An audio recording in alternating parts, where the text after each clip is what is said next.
আজকে আবার 10 বছর বাদে ওনার সঙ্গে দেখা।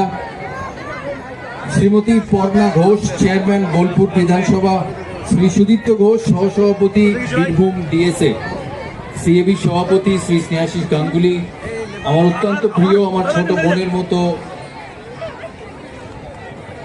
আমাদের ঝুলন গোস্বামী, বাংলার গর্ব, বাংলা কেন সারা ভারতবর্ষের গর্ব ঝুলন।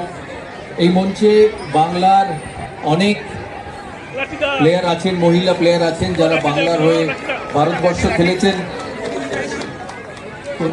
আচ্ছা, অনুব্রত বাবু বলছেন কোচিং করে দিতে।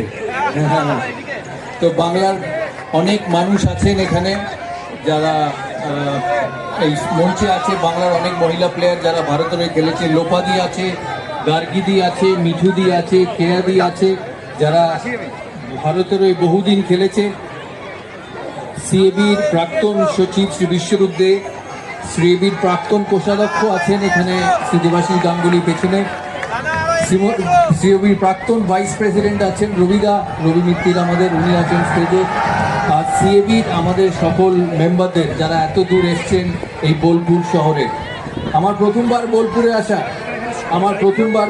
আসা, আমার এই শান্তিনিকেতনের আগে কখনো আসিনি আমি, তাই বোলপুর শান্তিনিকেতনে প্রথমবার এসে আমার সত্যি আনন্দ লেগেছে। আশা করি বৃষ্টি একটু অপেক্ষা করবে কিছুক্ষণ সময়ের জন্য। আমি সুশান আর বীরদাকে আসার আগে বলেছিলাম তোমরা খোলা মাঠে করছো, দেখবে বর্ষাকাল বৃষ্টি না এসে যায়।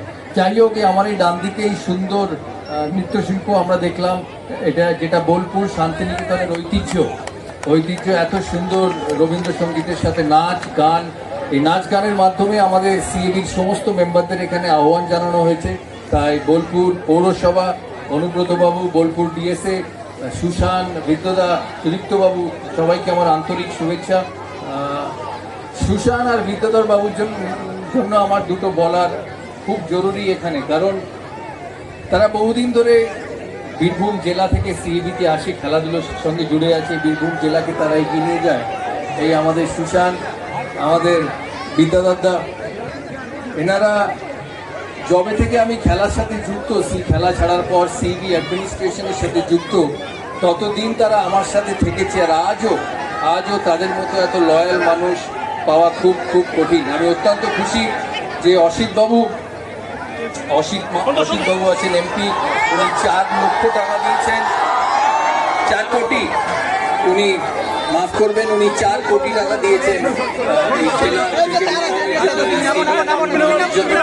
আশা করি এই জেলা ডিস্ট্রিক্ট স্পোর্টস ফেডারেশন যারা আছে, জেলার এই